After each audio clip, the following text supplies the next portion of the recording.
კიდევ ერთი დასრულებული ინფრასტრუქტურული პროექტი თბილისში, გლდანის რაიონში სანდრო ახმეტელის რეაბილიტირებული ქუჩა უკვე გახსნილია, სრულად განახლდა მიწისქვეშა კომუნიკაციები, მოეწყო სადრენაჟის სისტემა, სანიაღვრე ქსელი, შეიცვალა წყლის, წყალარინების და გაზმომარაგების ქსელები, მოწესრიგდა გზის სავალი ნაწილი. ქეთუნა გრიგორაშვილის რეპორტაჟი. 15,000 კვადრატულ მეტრ ფართობზე დაგებული ასფალტის საფარი, სრულად შეცვლილი სანიაღვრე ქსელი და მიწისქვეშა კომუნიკაციები. გლდანში სანდრო ახმეტელის რეაბილიტირებული ქუჩა გაიხსნა. ადგილზე ასევე მოწყობილია გარე განათების ქსელი და დამონტაჟებულია ენერგოეფექტური LED სანათები.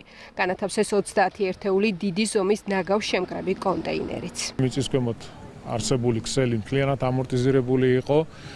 სერიოზულ პრობლემას უქმნიდა აქ არსებულ საცხოვრებელ კორპუსებს, ეთმორებოდათ სარდაფები.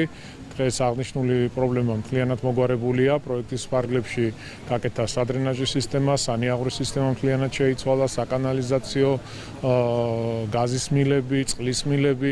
ახმეტელის ქუჩის რეაბილიტაციის ფარგლებში გზის მიმდებარედ არსებულ თარგებში მოეწყო სარწყავის სისტემები. ამ ეტაპზე დარგულია 419 ძირი მწვანე ნერგი. ამ ეტაპისთვის ნაწილი გზისპირა გამწვანებული თარგების არის მორჩილებული, დამატებით დაითესება ბალახი, ჯამურად დაახლოებით 1 ჰექტარი მწვანე სივრცის რეაბილიტაცია განხორციელდება, ღირებულება 2 მილიონი ლარი. გზის სავალი ნაწილიდან გამოიყო საზოგადოებრივი ტრანსპორტისთვის განკუთვნილი ზოლი, დაიხაზა საგზაო მონიშნები და ზებრა გადასასვლელები. დამონტაჟდა შუქნიშნები და მოიწყო საპარკინგი ადგილები. მოიწყო საზოგადოებრივი ტრანსპორტის მოსაცდელებიც.